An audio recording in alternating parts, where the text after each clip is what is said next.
Plenty of troubling and embarrassing revelations in the hack Clinton campaign emails that are still being dumped out by WikiLeaks even this morning. These include Hillary aides making disparaging remarks about Catholics, about Latinos, about the head of the NAACP, and in one case, getting information from the Justice Department about an upcoming hearing on the email scandal. Is this drawing enough media scrutiny? We're back with the panel.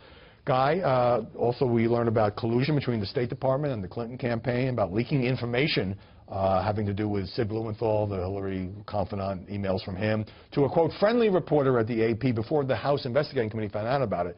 How is all of this not a bigger story? It should be a bigger story. I think what Democrats want to talk about is the provenance of the documents. These are stolen and possibly Russia putting their thumb on the scale of the election. And that's a fair point, is it not? Fair, and I think if the roles were reversed and the KGB were working against the Republican nominee in a presidential election, Republicans would be screaming bloody murder, and they should.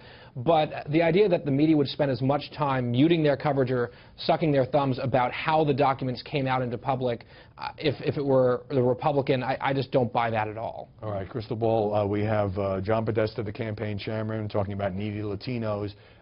Communications Director Jennifer Palmieri, who's Catholic, writing about whether Catholicism is the most socially acceptable, politically conservative religion for rich people.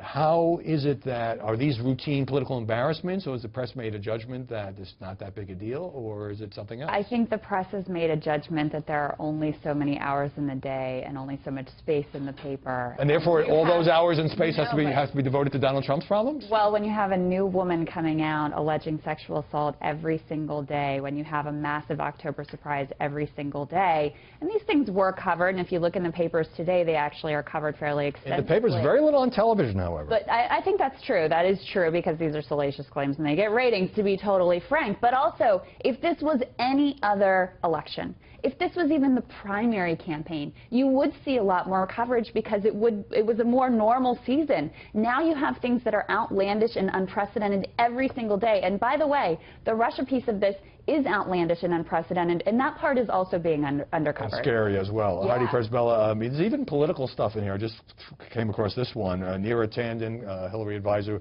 works for the Center for American Progress, talking about her inability to do a national interview and communicate genuine feelings of remorse and regret is now, I fear, becoming a character problem, more so than honesty. People hate her arrogant, like her down. It's a sexist context, but I think it's the truth. So you've looked at a lot of these. Do they deserve more media attention? That is the problem, is just the sheer volume of it. And I still think that a lot of these, like the email that you just cited, kind of confirm what everybody's worst suspicions are about Washington and about politicians, which is that they're very calculated in the messages that they craft. But there's no single smoking bomb. I still think that the most important story is the initial leak about her speeches and the focus on the open borders and immigration. Speeches from big Wall Street firms, yeah. Yeah, and I hope that, and I know that Chris Wallace will come through in terms of pressuring her on that. Words versus her aides from multiple years ago. Exactly. But I just do think a lot of it is the sheer volume of it, and I am glad to see you make a distinction between broadcast and print as a member of the print news media, because we are doing our best to go through all of these emails and to do regular updates on. But most stories on the front page are not about that. They're about Trump. And finally, Guy, in the debate, this has gotten less media attention, although Charles Kraut had been very critical. Trump saying, well, because you'd be in jail, and that, you know, I'm going to ask for a special prosecutor if I win to go reopen this FBI investigation.